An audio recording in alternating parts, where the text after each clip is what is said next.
Hey folks, welcome to Good Story Live. It is Thursday, December 8th of 2022, and I'm joined as always by the indefatigable Ginger Crosby. Ginger, how are you? I'm wonderful. I heard December 8th and I was like, oh my gosh, it's already December 8th. Yes, we are quite a ways into December already. Hopefully you're well underway with the Christmas shopping and the preparations and things, because I absolutely am. I've still got a few gifts to get, including for my wife, Poe. But we'll get back to that later. Folks, I am thrilled to have our guest here today. She is a voice narrator, a theater director. She's traveled all over the world. We have lots of questions for her. Mandy Fox joins us from Ohio. Mandy, how are you? Hi, I'm very well, thank you. How are you guys? Wonderful, thanks. We're great. We're very excited to chat with you about all the interesting things about your life, including a recent project that you and I did together, so to speak. So we'll find out what that's all about. Mandy, we'll be right back with you in a couple minutes, all right? See you then. All right, Ginger, what do you say? Should we get this show on the road or what? Let's do it. Let's do it, folks. You're watching Good Story Live.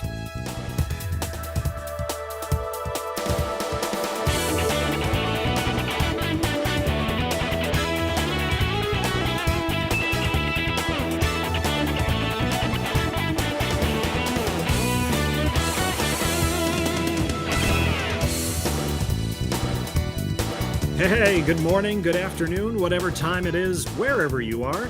Glad to have you right here on Good Story Live. And Ginger joins us. Ginger, how is we saw the cake. Did I show you the cake too? I showed you the cake. I don't know that I showed them the cake. We saw the cookies last week. The first thing we have to ask is about Grayson's birthday party, because we've all been very excited to know the results of that, because those cookies were very impressive. Yes, I don't have the picture of the cookies to show you, but I will show you the cake in just a moment. So cookies were for school on Friday. When I picked him up, everybody had blue mouths from the colored icing, so everybody loved them. It was great. Sure. And then on Saturday, what did we do? We went to a trampoline park. So we decided this year that instead of doing a big birthday party, that the four of us, or five of us actually, meaning just Kevin, myself, Annabelle, au pair Annabelle, Grayson and Clara, we all went to a trampoline park and jumped around. The kids had a blast. Show you. Jesse, we could have done this better, but okay. Oh, yeah, jumping around. That looks so much fun. Oh my gosh, it was so much fun. If you as an adult have not been to a trampoline park, you should go. Where is this? Like you just go to a place and there's a lot of trampolines and you jump around? Yeah, there's places like this particular franchise is called Urban Air. Okay. And you can go and they've got trampolines if you're into the like American Ninja Warrior type experience stuff. Yeah. They have those little courses. They also have like climbing and ropes courses. So you put on a harness and you can essentially walk up to this platformed area and you start doing all of these things. We did not do this. Our kids aren't tall enough quite yet to do those sorts of activities. Got it. But the trampolines and the Ninja Warrior course are great fun Yeah, so we did that. Then came back. I don't participate in that stuff. I'm not flexible enough for any of that, but I do enjoy watching it. Oh yeah. This was Kevin's the kids and I have been for other birthdays and just to go. This was Kevin's first time at the trampoline park and he had a blast. He was testing out the Ninja Warrior course. And so that was fun to see Dad do that. He almost made it. and then he fell into the ball pit and Clara joined him. Of course. Love the ball pit. I love the ball. I like that they're all this might be a little weird thing. I love that they're all clear balls and not the random colorful ball. Like it makes my I don't know, like my is it desire for order? I wouldn't say I'm OCD by any means, but I like how everything's the same color. I was gonna ask, is there any mom anxiety in there? Like can't see the kid underneath, or is it So because they're too much yes, transparent? there can be. I really prefer having a second set of eyes there, though that's not always possible. Sure. And this is partially why we decided not to do like a birthday party with friends there, because there's always that option. Yeah. But my kids, at least for me, aren't old enough to where I feel comfortable with them just running around on their own and playing Right. with friends. So I am with them wherever essentially they go. If they're playing in an activity that I can't necessarily get in, that's fine. And they can explore. But I do prefer, just because there's so many people, to be around them. But this time, because we had Kevin, we had Annabelle, we had all the adult eyes. So there wasn't really any sort of mom anxiety or So what was Grayson's reaction to the cake? Because that was very Oh yeah. So I had the cake since Wednesday. Sonic the Hedgehog. Yes. So, and he didn't see his cake until Saturday on his birthday. And it was a Sonic the Hedgehog inspired cake. He turned Very 5 cool. years old. Oh. He loved it. Oh my gosh. He also loved this. Here's one of the things when you have kids and multiple kids. So there's always one toy. Grayson got multiple things, but his Mimi, Kevin's mom, got him a Sonic Gujitsu, which a Gujitsu is this figurine that's filled with goo and it's stretchy. Wow. And so he got a Sonic one, and both kids have been fighting over it. That sounds like something the 5-year-old would love. Oh my God, he loves it. Clara, the 2-year-old, almost 3-year-old, loves it too, and has been anytime brother sets it down, she's like, is he noticing that I'm going to take this and run with it? And That's the awesome. answer is yes, he does. He absolutely notices when she grabs it.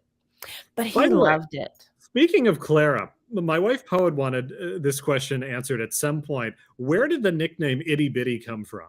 Because you call her Itty Bitty.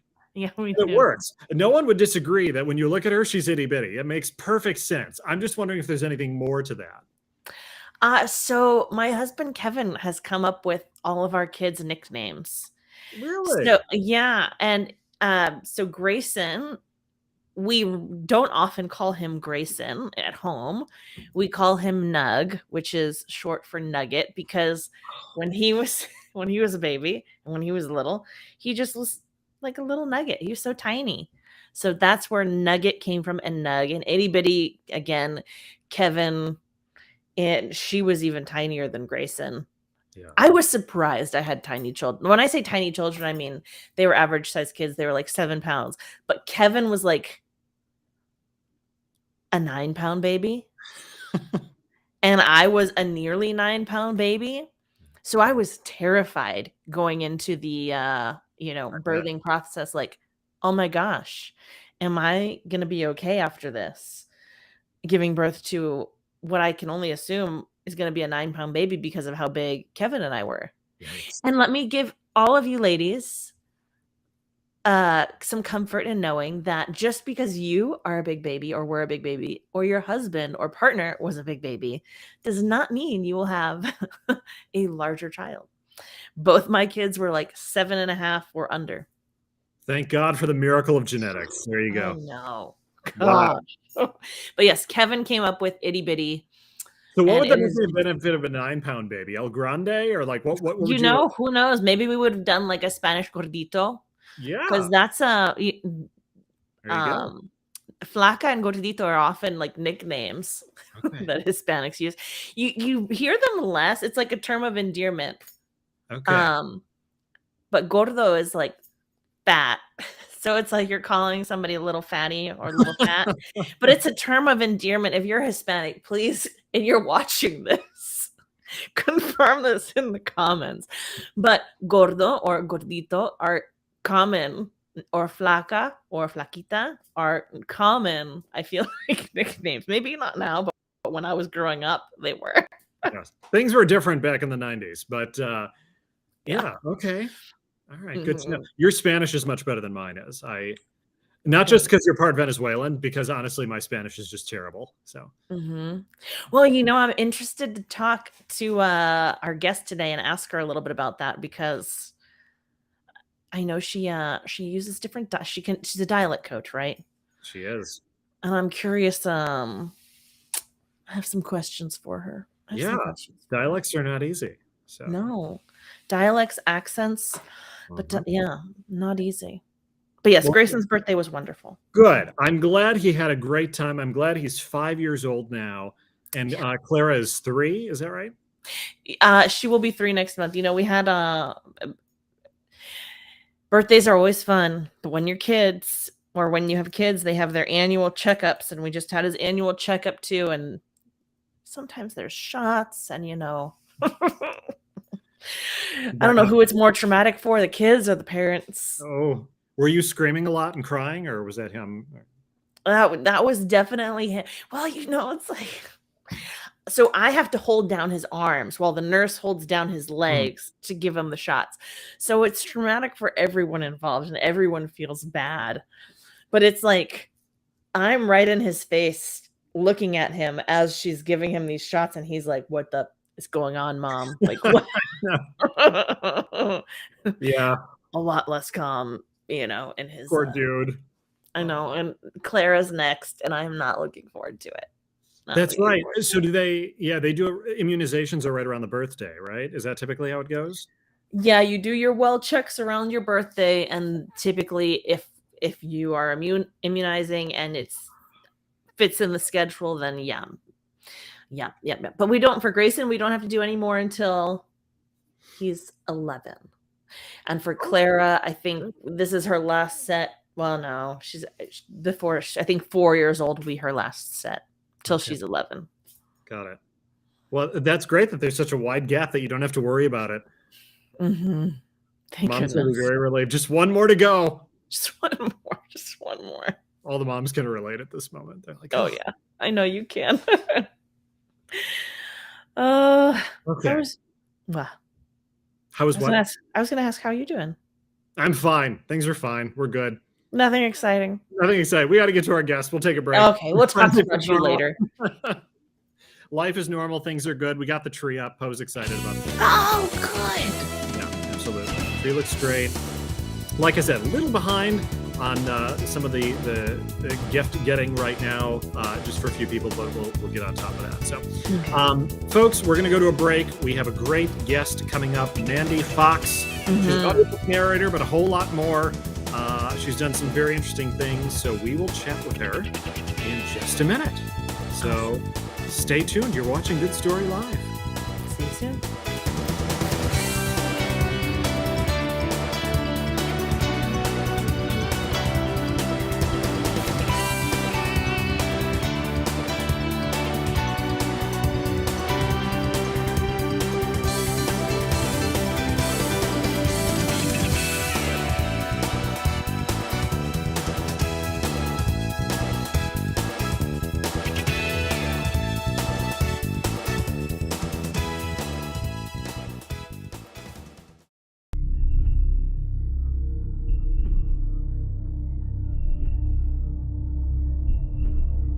We built a portal connecting the Earth and the Moon.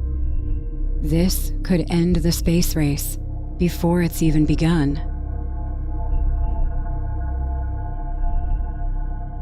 Your daughter is up on the Moon, and we can't get her down. A stowaway? Alaire's a good kid. Why would she do something so reckless? Maybe she's looking for something. Or someone. Who? There's no one else up on the Moon. What if there is?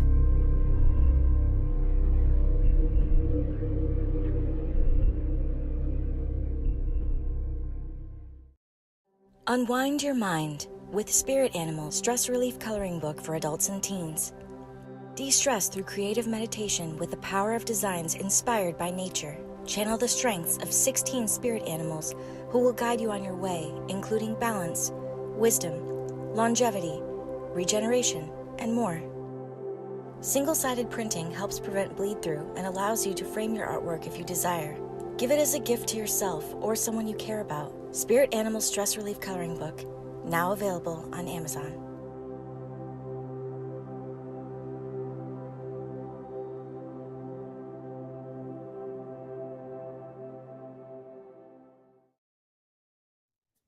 And we're back. We're back just like that. And Yeah. I'm going to tell you a little bit about our guest today because Please. she's fascinating woman. Let me just read a quick bio here.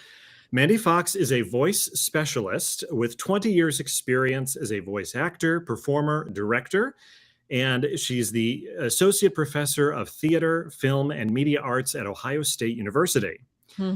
Her work has taken her all over the world, and she has performed with Broadway, London's West End, and has even done some work in Kuwait, which I'll definitely have some questions about. That's not a place you No. randomly find yourself. So we'll be sure to ask her about that. She also happens to be the audiobook narrator for a very interesting novel that was just published this year. I've heard it's gotten rave reviews. Rave reviews. I chuckled so much so of course, I see the briefs when we're doing these shows, Yes. and we look at the notes for each other. And I read that last line and I lost it. I'm not gonna lie. I lost it. What interesting project did she work on, Jesse? Please She tell. worked on this fantastic novel that you've read. I thought it was pretty good. I Yeah. thought the author seemed a bit pretentious, but it is what it is. She is the Authors. audiobook narrator, folks, for All the Moonlight on Earth, which is coming out shortly. So let's talk to her about all of that. Mandy Fox joins us from Ohio. Mandy, welcome to Good Story Live. Hi, thank you for having me. Absolutely. We're thrilled to have you, and we have a lot of questions. Ginger, I'm sure. Where should I start? Because I know everyone wants to know about Kuwait. What was she doing in Kuwait? But I feel like that's an odd place to start an interview. So let's maybe go back a little farther. Yeah. Mandy, tell us a little bit about when you decided that voice acting was in your future. Well, I've circled around it my whole life. I, of course, began like so many people as a young kid singing in my bedroom. And off it went from there. I did plays in high school, and I went on and did my undergraduate and acting. And then I did my graduate degree where I really began studying very intensely voice. And this was at the Yale School of Drama. Whoa. Wow. And, yes. So not just like in the community there, you decided you were going all the way. You wanted this. Yeah, absolutely. And so that's when I really started to discover my affinity for voice and accents and all that work. And after that, I moved to New York after graduation. And shortly after that, I was on Broadway in The Last Night of Ballyhoo. And that won the Tony. So it ran for a long time. And it was an incredible experience. And then after that, I decided I wanted to teach. So I decided to become a college professor, and I taught at Ball State University for a couple of years. And then after that, I moved to Ohio State University because I grew up here in Columbus, Ohio, and I have a lot of family in town.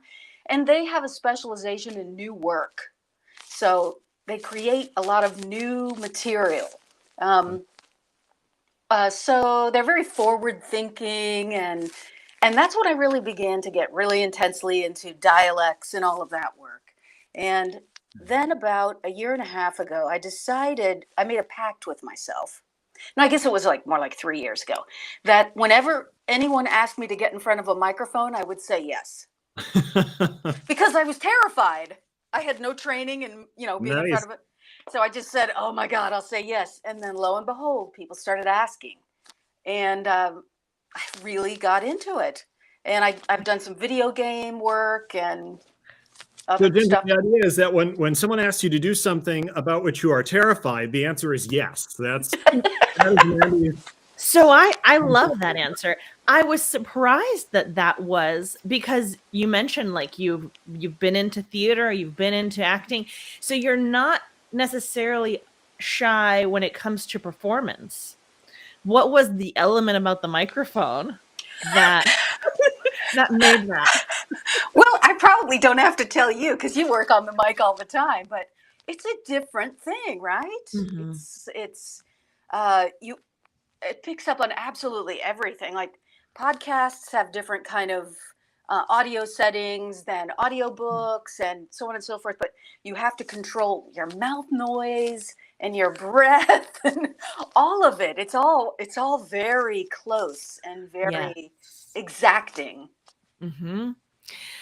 So interesting. But I can relate to that. Going back to the point that was Jesse was making, I remember for a long time I had a fear of public speaking. And I think it was when I first started working for Apple years ago. I don't work there anymore, but when I worked for them in the past, there was an opportunity to like start speaking in front of small groups and doing some of their workshops. And I was like, you know what? I'm afraid of this, but I'm just going to say yes, you know? Yeah. And that's how you get, that's how you get over it. And you're like, I Yeah. lived. I lived. Now, you also mentioned you started getting into dialect, right? Mhm. And I feel like you mentioned it in two parts of your journey. One earlier in when you were maybe more in theater, and then maybe a few years ago or more recently in your career, you even dialed more into dialect and dialect coaching, and now potentially directing. How did that come to be, and how did you make that or decide to integrate that into Mandy Fox's repertoire? Yes. Well, you make it sound so fancy. I know. At Ohio State, I do all the dialect coaching for the shows. And I've been teaching there for 20 years. And so it's great to have so many different shows and tasks and different dialects coming at me all the time. It's a really exciting challenge. And so I think, like as you say, living through that, skills develop, and I began to find my interest in relating it to listening to real life dialect speakers, and finding that not only the dialect but what's called the idiolect, which is the specific, I talk one way, and my neighbor, they might have an Ohio accent, but they talk slightly differently because of their life journey, what their parents did, where they're from, what they do for a living, all that stuff. That's the That's a idiolect. new term for me, Mandy. I've never heard that. Oh, well, you introduced me to so many new terms in your book. There we go. Seriously, I pulled out this sheet so I could show you. Yes. These are my pronunciations, Jesse. Oh no. No, it's good. It's good. Guilty as charged. Do you want to hear? What was your favorite one? You have to. Is there one Okay. favorite in there? Like, Let's see. Here's a good one. There's many in here, but okay. Piloerection. Yes, that's my favorite. You got it. You know how many times piloerection has been brought up on the show? It came up in the first episode. It has come up. Oh yeah, it came up in the first episode. It came up in I feel like our episode with Neil Van Eyes. We talked about it as well. We have talked about it so much. Anytime Jesse has. There's a story about anytime. that. I was writing that word, and I think I came up with the word goosebumps or something like that to describe what was happening. And then my wife is a doctor, and she was like, "Oh, there's another term for that called piloerection." And I said, "Oh, you had me at piloerection. That's going in the book." So, yeah. So we have Poe to thank for that. Yes, thank you, Poe. Give her my regards. No, there's so many great words in there. It's fantastic. You were a real trooper, and just diving right in and not questioning what was there on the page. Jesse, it really is a beautiful book. I appreciate that. It really is. Yeah. It really is. And everyone should grab it, grab a copy, because it's romantic. Mm-hmm. It's It's Keeps a you on your page turner. Yeah, I was It gonna has a say it lot of keeps you on the edge of your seat for sure. yeah. It's a delightful book. Mm-hmm. I appreciate that. Did you have a favorite character that you voiced throughout the story? Because you and before you answer that, let me just say to the audience. So I got a lot of auditions for this book. A lot of people were interested in doing it, and I chose Mandy specifically because number one, I thought she had this fantastic sort of 1950s leading lady edge to her voice sound, right? Mm-hmm. Like what you'd hear if you watched, Lauren Bacall back in the day, or a little bit of Katharine Hepburn maybe. And I thought, that's great. That is the voice of an era. That is the voice of a feeling I'm trying to get across in the story.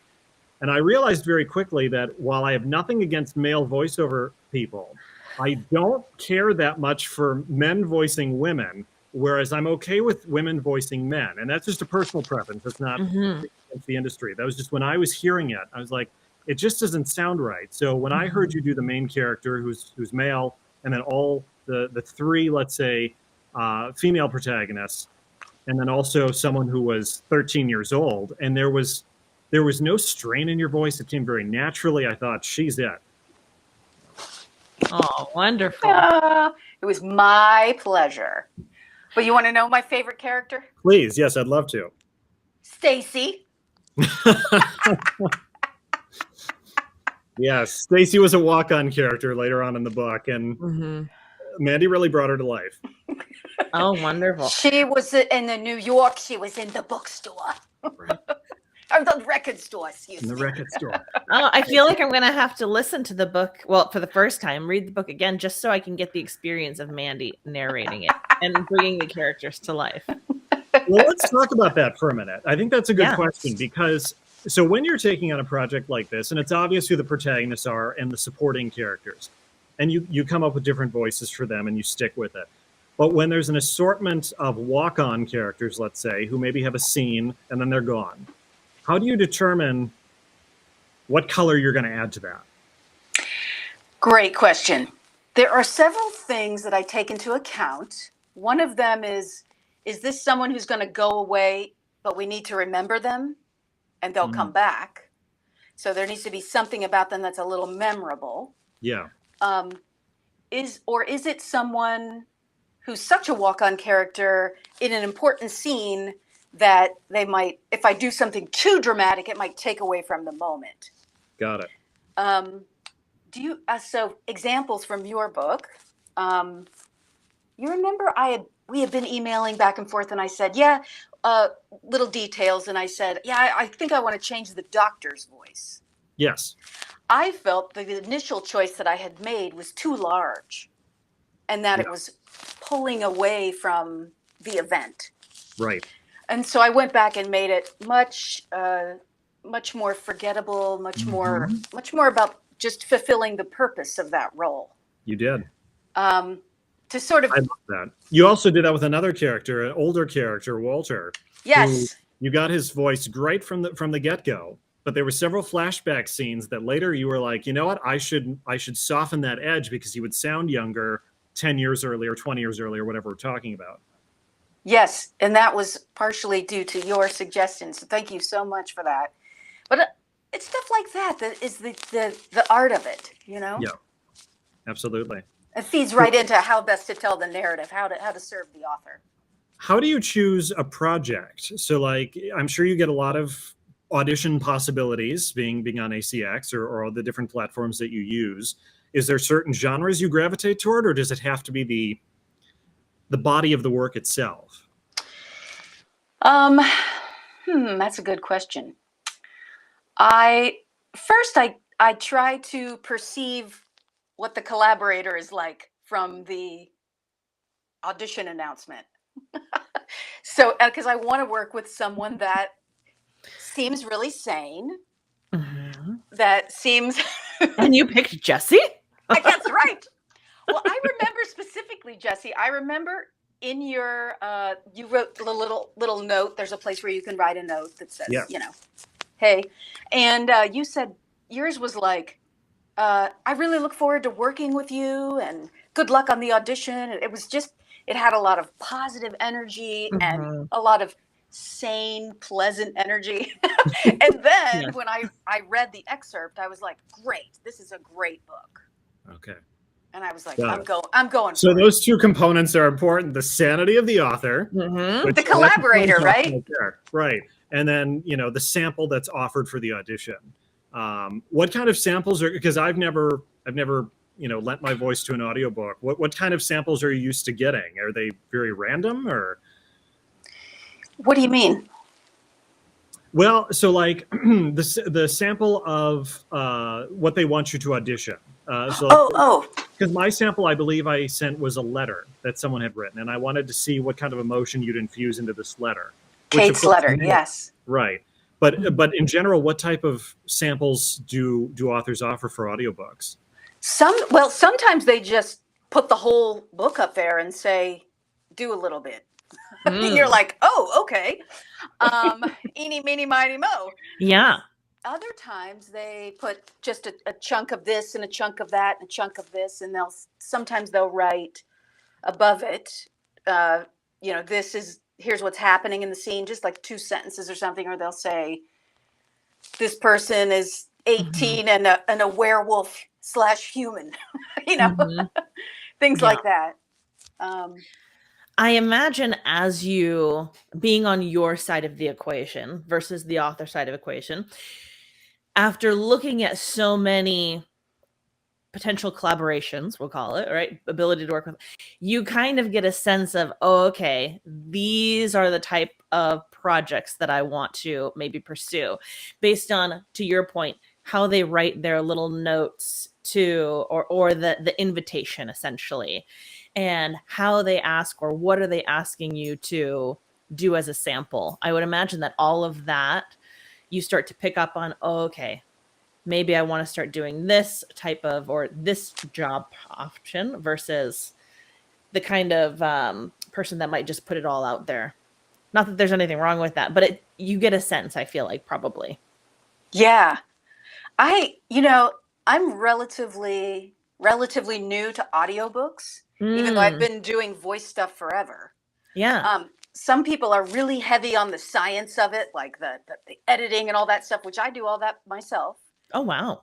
But some other, and they don't know anything.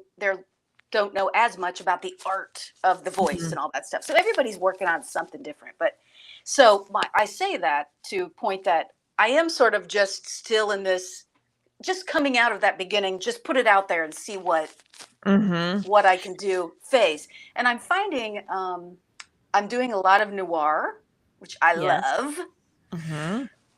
I'm doing a lot of that and doing a lot of things that are just slightly heightened genres, just a tiniest bit. I did Clayton Lindemuth's Shirley F. and Lyle series. That's really broad comedy. It's got a slightly noir bent. It's very gritty. I've done poetry, things like that. So I think with my theater background, at least right now, the first thing that I've found a lot of success in are things that are just slightly heightened. Interesting. So when did you and how did you decide to make that transition to, was it part of this just saying yes to the microphone opportunity? What was the pivot that got you to start doing audiobook narration, since this wasn't something that I know you did theater, of course, but how the pivot to audiobook narration? Okay, are you ready to hear my extremely accessible story? Yeah. So my husband, who is an author, was away at some conference doing something, and he was away for 3 or 4 days. And I was investigating online. How do people get into this? How does it work? How do you find projects, that sort of thing? And I said to myself, you know what? I'm doing this now. And so I found some extra blankets in a closet in the guest room and a staple gun. And I stapled these blankets all over my walk-in closet. Love it. And I got out my Yeti mic, which I had to record dialects and things like that. Just a little USB Yeti mic, a starter, plugged it in right here to this laptop and went on to ACX and began.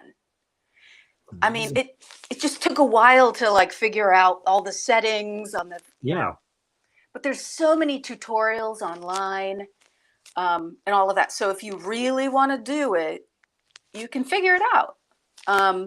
Imagine bringing your tremendous expertise to something like this and then having an enormous amount of control over it, where you get to choose your projects, you get to choose, perhaps you have a wide swath of dialects you can infuse into it, such as with my story. I feel like, Ginger, now's a good time. We're going to play a sample. We're going to play a clip from All the Moonlight on Earth. And we're going to hear what Mandy Fox did here, and then we'll come back and chat about it. So Okay. This is from the audio sample from my novel. Let's give a listen.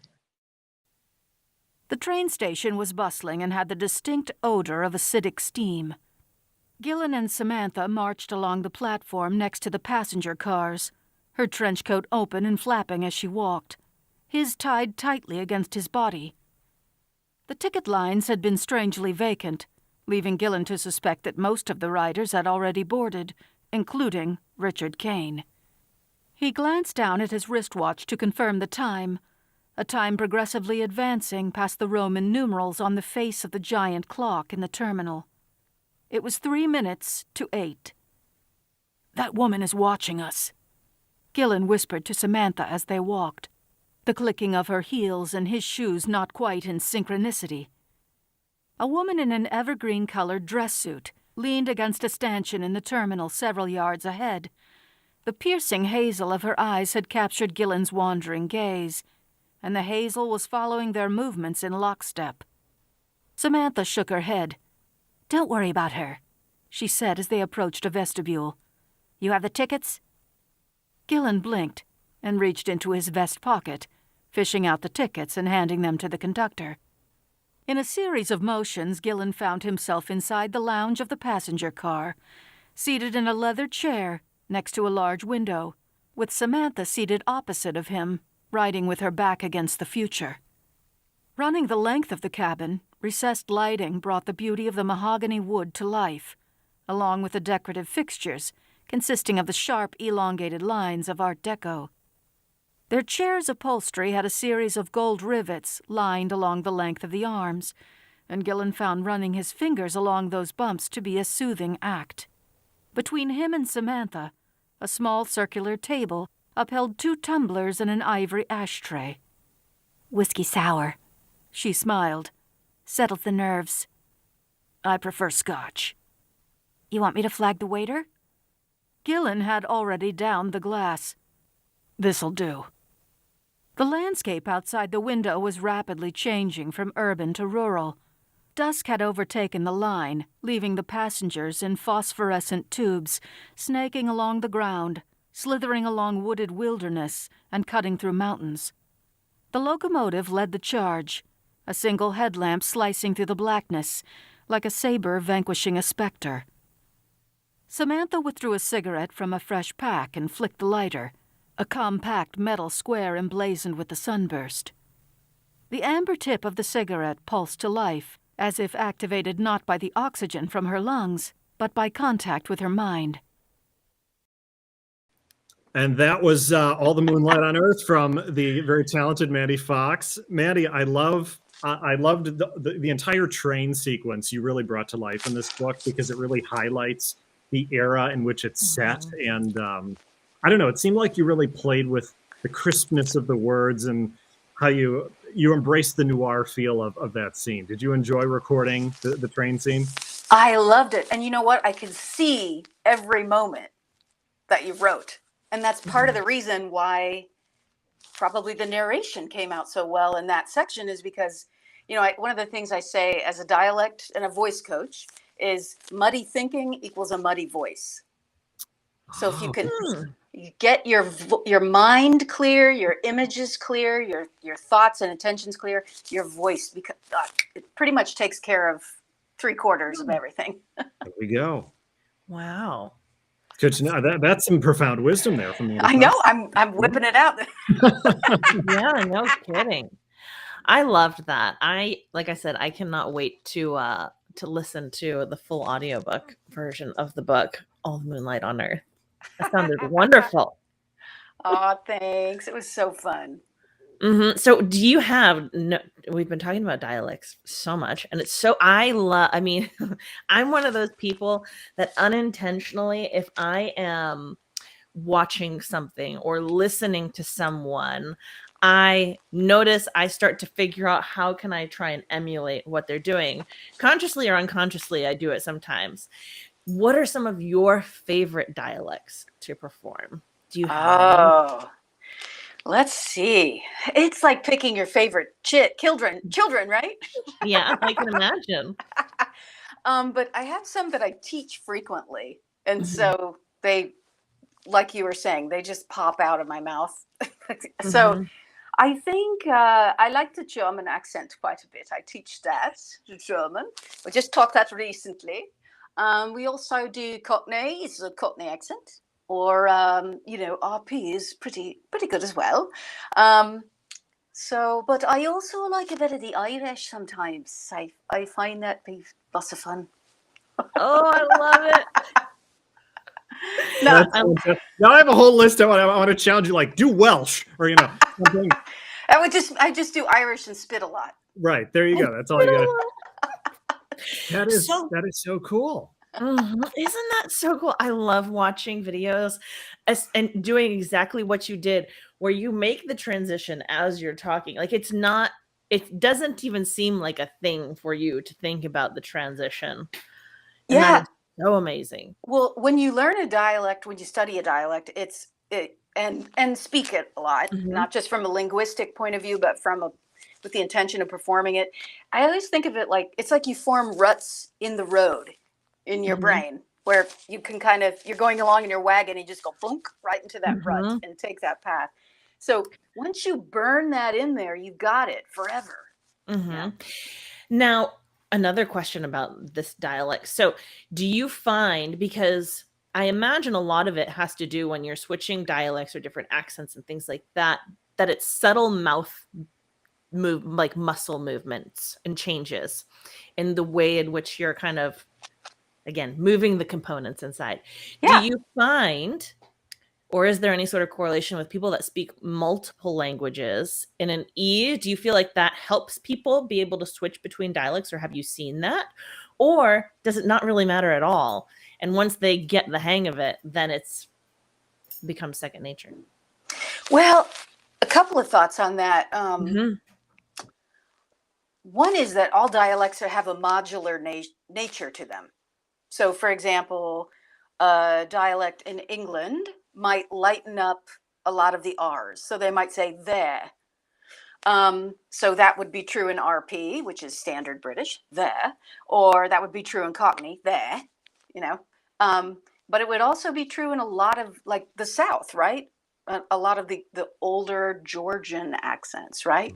Be like, I'm there on the port swing, that's lightened up there. So there's these little pieces that move around from accent to accent. So each time you do one of those, you now have that, I guess, a different color crayon to use. And you can move it around from dialect to dialect. Now, specific people are often called upon in the theater they'll say, like, oh, he was born in America, but he was schooled in England and he lived in Istanbul for the past 5 years. And it's like, okay, so let's pick this from that, and this from that, and this from that. And Yes. as long as you stay consistent, Wow. that becomes someone's particular accent. And then, of course, you lay the glaze of the idiolect on top of that. That has to do with that particular person, So. Well, and all of that is important, obviously, for conveying the character and the story. But and I worked in broadcasting for many years, so one of the things that we practiced was elocution, right? The way that you get it across whatever it is you're getting across. And one thing I noticed about audiobook narrators is that they cannot be, for lack of a better term, like stiff with their elocution. And you have to be very relaxed, very fluid, be able to bounce from one thing to another very seamlessly. I had many people ask, why aren't you, as a former broadcaster, recording your own book? And I said, I tried it. I did a few pages just for fun, and I felt very stilted. And I think just because you have a good voice, just because you can elocute well, doesn't mean you can do audiobook narration. There's another component, another layer that's needed there. And I think that what you're describing is it. It's that ability to lend the dialects seamlessly from one character to another. Yes, that's a great way of describing it. Yeah. Yeah, you have a fantastic voice, but I get it. Yeah. I get it. Several people, Ginger, were like, "Wow, I'm not here." They're like, "Who's Mandy Fox? I thought you were recording this book." Like, no. There's someone better than me for this. So. Oh yeah, I mean, I asked that question. I think we've talked about that. Yeah, I considered it, but that was not. For me, it felt and sounded very stilted. So audiobook narration is a special gift. I appreciate the people who can do it. So I could never write a novel. Oh, you said your husband is a writer? Yes. What type of what does he write? He does lots of stuff, but he does probably his biggest thing he's known for is called the Carter Chronicles. It's Titan's Shade, Titan's Day, and Titan's Song, I think. His name is Dan Stout. We're going to have to link to that. Ginger, make sure you do your magic at the end of the show. I will. Dan Stout. DanStout.com. Okay. Have you recorded any of his books yet? One small one. Yeah. I say that'd be a very odd narration request or audition request. Be like, honey, you were good, but I wasn't really feeling it. Right. Yeah. Okay, we have to ask about. We teased it enough here. So you worked in theater. Tell us about what you did for Broadway, for London's West End, and then we'll get into the Kuwait story. Sure. Well, I mentioned that I had been in The Last Night of Ballyhoo on Broadway, and that was amazing. It won the Tony, and it ran a long time. I learned a tremendous amount. Then in London's West End, I went there as a director. I was directing a show that I created with my friend Peter Cutts, who's a British actor.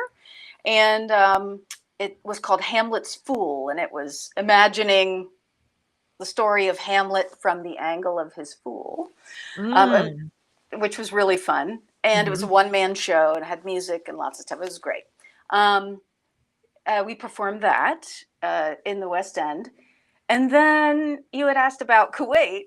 I'm waiting. It's going to sound strange, but I was at a conference in Latvia. And there were people That's there. How all stories like this begin. I was at a conference in Latvia. I was at a conference. Yeah.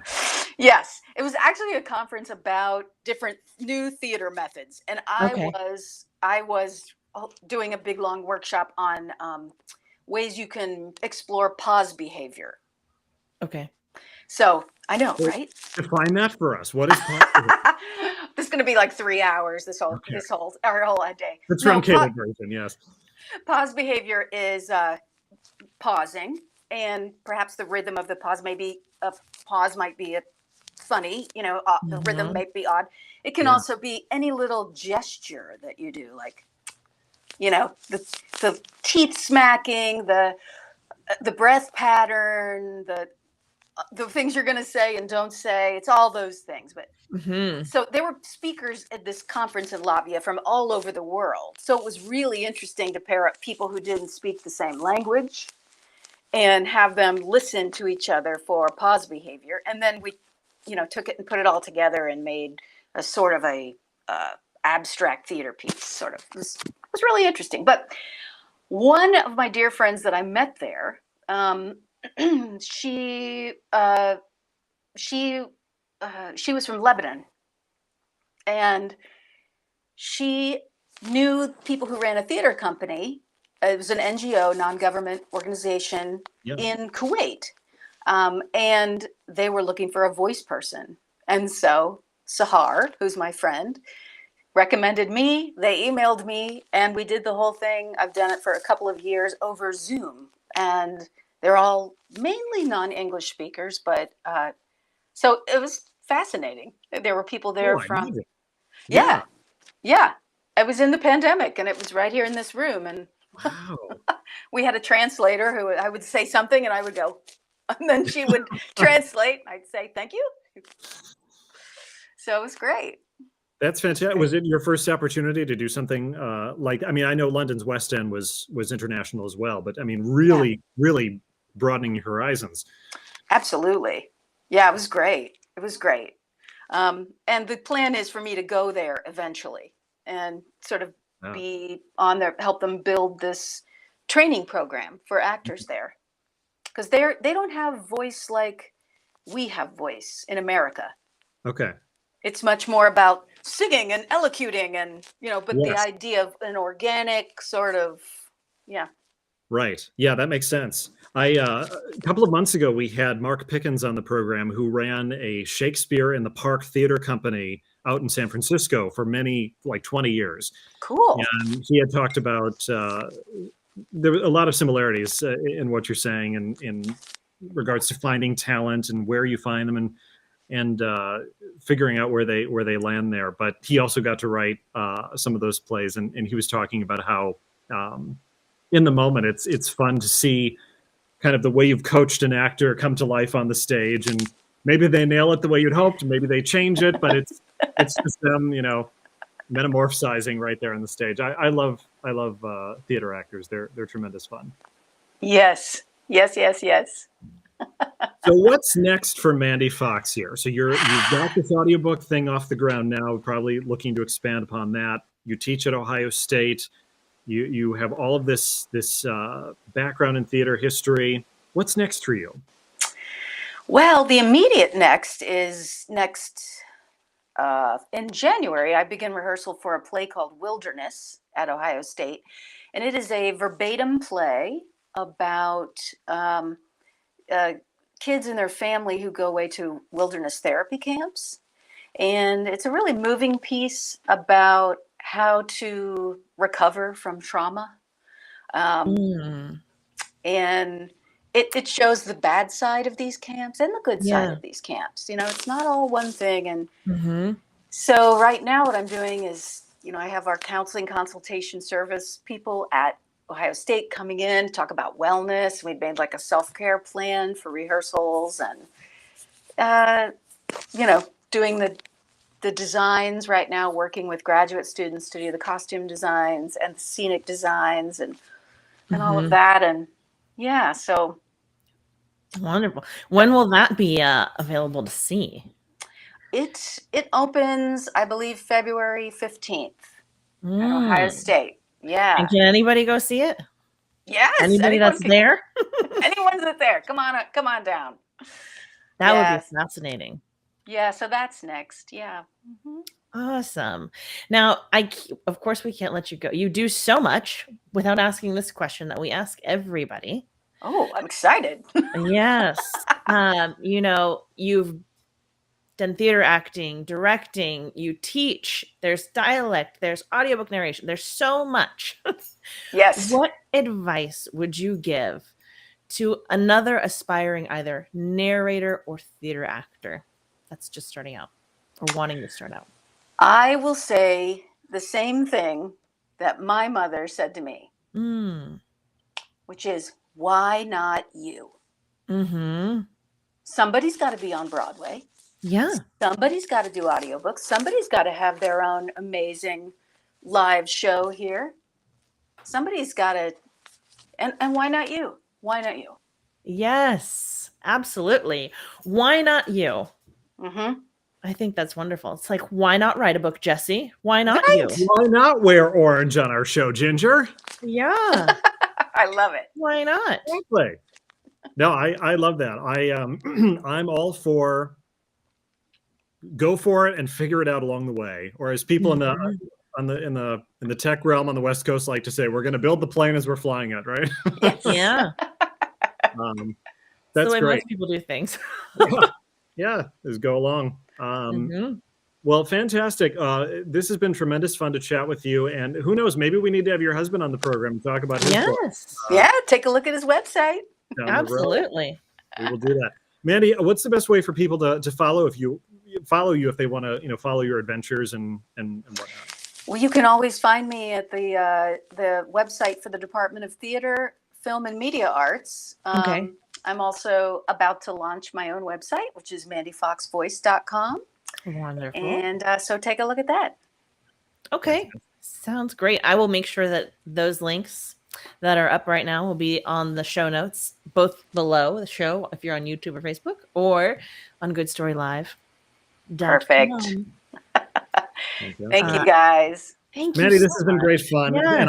And as a public declaration, I want to thank you so much for all of the hard work you did on the audiobook. You went above and beyond. So if anyone's looking for a great audiobook narrator, check out Mandy Fox. Like I said, I cannot wait to listen to it. That little snippet sounded so good. Well, Lots thank of fun. you so much. Thanks, Mandy. We'll talk Okay. again. Talk to you soon. Bye. Mandy Fox, ladies and gentlemen, all the links are below. Go check her out and listen to the audiobook. It's great. It will be the announcement will be made on Good Story Live when it's actually up on Audible and all the different places, iTunes. I don't know. Is iTunes even still a thing? Apple Music, whatever it's called. Apple Music is still a thing. iTunes, I think I've still got it. I don't know if it's called iTunes. Went the way of the dodo. I don't know. It's incorporated into wholly owned subsidiary now of Apple Music. Go check it out. It'll be what a fascinating career. What a fascinating woman. I loved it all. There you go, folks. Go chase your dream. Next week, we will be back for the final episode. Pause. Don't freak out yet. That was a comma, not a period. Okay. Final episode of this season of Good Story Live. Good Story Live Season 2 will begin next year. There'll be an announcement on a release date at some point soon. But we're very excited for new guests, right? We got some new stuff coming. I know. I still can't believe that we've made it here to the near end of season 1. I can't believe you all are still watching us. You have nothing better to do with a Thursday morning than let Ginger and I talk. But we appreciate it. Yes, we do. We hope you continue to watch. So we'll be back next week for the last episode of the season. Please join us, invite a friend, and subscribe and do all the things that you're supposed to do, etc. Yes. Ginger, we'll see you next week, all right? Sounds great. Bye everyone.